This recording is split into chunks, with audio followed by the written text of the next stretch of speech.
ॐ सोमनाथाय नमः। ॐ मल्लिकार्जुनाय नमः।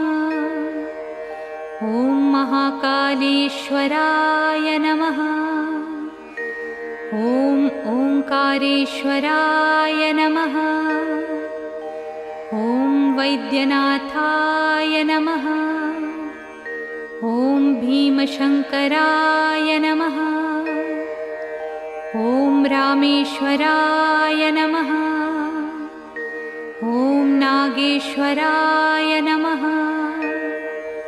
ॐ विश्वेश्वराय नमः।